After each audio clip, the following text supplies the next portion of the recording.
Welcome back, art students. Okay, so as you can see, I have completed placing on here all of my shapes and all of my different patterns.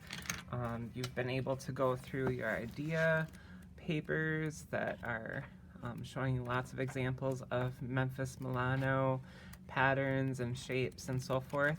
Okay, so after you have your composition all organized and arranged how you like it with shapes and patterns, the next step, before you go into color, I want you to focus on the shadowing effect. Okay, so I want to show you how that works.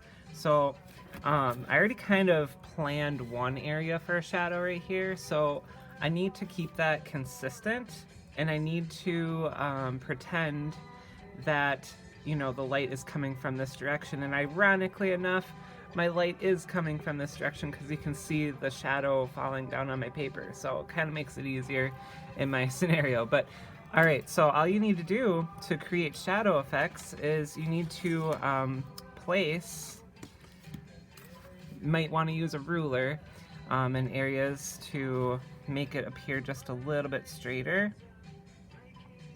But basically, working off the edges of your shapes, you just want to shade in some areas. Looks like I need a new marker here. Okay.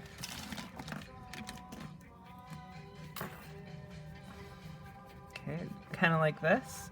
So working off the chosen side of your shape, you want to place a bolder, you know, indentation, okay?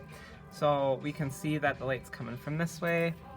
Another example I would do is off of here. I could do a little off of this side.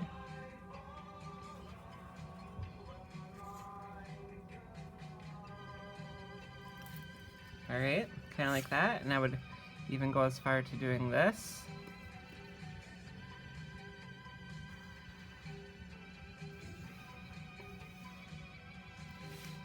Like that.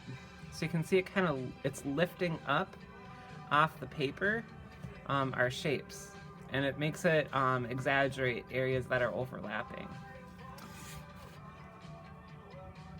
So on the left side of all my shapes, I'm gonna focus on just making it nice and bold for a moment. And circles, you wanna be careful. Be very careful as you go around the outside. Kind of like that.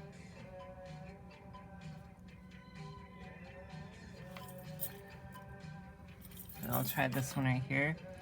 So circles are trickier because they have those arched edges. So where you begin and where you end, you need to be very gentle in those areas to pull it off.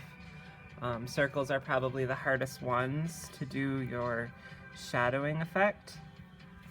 And you don't have to shadow all your shapes if you don't want to. For example, I don't think I'm gonna do this one where this shape is overlapping, you know, my square here, because I want to keep this really cool pattern triangle that's overlapping it, and I feel like if I did a shadow effect on the underlying shape, it would take away from the top.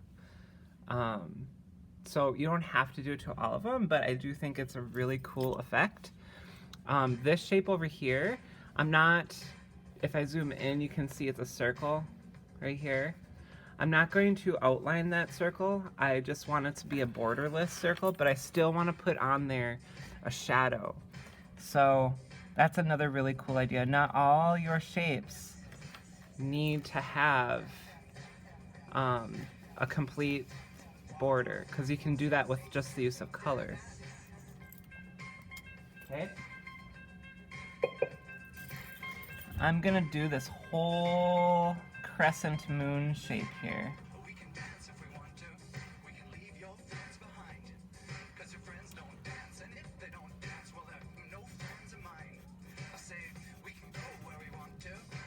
All right, so I want you to work on not your overlapping, but your shadowing effect. Okay.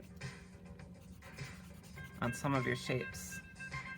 After you're done with that, then we're going to move forward onto the colorization process. And there's a few different materials we're going to use to do that part. And also a few different techniques. And I'll do that and I'll see you in the next video. See you there. Bye-bye.